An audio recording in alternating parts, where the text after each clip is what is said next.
ഈ കാറ്റ് പെൻറ്റർ എന്നുള്ള പേരിൽ എങ്ങനെയാ ലൈക്ക് ഈ ഒരു നെയിം എങ്ങനെയാ എത്തിപ്പെട്ടത്, ഡിറൈവ് ചെയ്തത്? കാറ്റ് പെൻറ്റർ പേര് അത് വലിയൊരു തമാശയാണ്. അതായത് ശരിക്കും എന്റെ ഫസ്റ്റ് ഞാൻ എന്റെ ഫാമിലിനെയും കാട്ടുപോകാൻ, അപ്പൊ കാട്ടുപോകാൻ അഗ്രികൾച്ചർ സൊല്യൂഷൻ ആണ് ഞാൻ ആദ്യം പേരിടാനും ഇട്ടതും.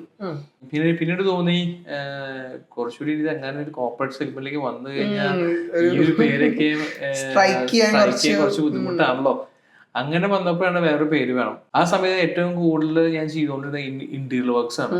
അപ്പോ എന്തുകൊണ്ട് കാർപ്പൻറ്റർ എന്നൊരു സംഭവം ഒഫീഷ്യലി ഒരു ബ്രാൻഡ് ചെയ്തുകൂടാന്ന് കാർപ്പൻറ്റർ വേണ്ട, നീ വേറെ എന്തെങ്കിലും ആഡ് ചെയ്തൊരു സാധനം ചെയ്യാം. അപ്പൊ അങ്ങനെ ഒരു രാത്രി ഇങ്ങനെ ഇരുന്നപ്പോ കാട്ടുകാരന്റെ കീറ്റും പെൻറ്ററിന്റെ പെൻറ്റർ, അപ്പൊ കാറ്റ് പെൻറ്റർ എന്നൊരു സംഭവമായി.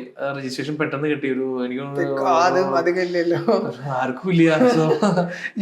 4 months രജിസ്ട്രേഷൻ കിട്ടി എനിക്ക്. ട്രേഡ് മാർക്ക് രജിസ്റ്റേർഡ് ആയി. അത് അങ്ങനെയാണ് കാറ്റ് പെൻറ്ററിലേക്ക് വരാൻ കാരണം. പക്ഷെ ചിലർ ഇപ്പോഴും കാർപ്പൻറ്റർ എന്ന് പറയുന്നത് കാറ്റ് പെൻറ്റർ എന്നൊരു 80% ആൾക്കാരും പറഞ്ഞു തുടങ്ങി.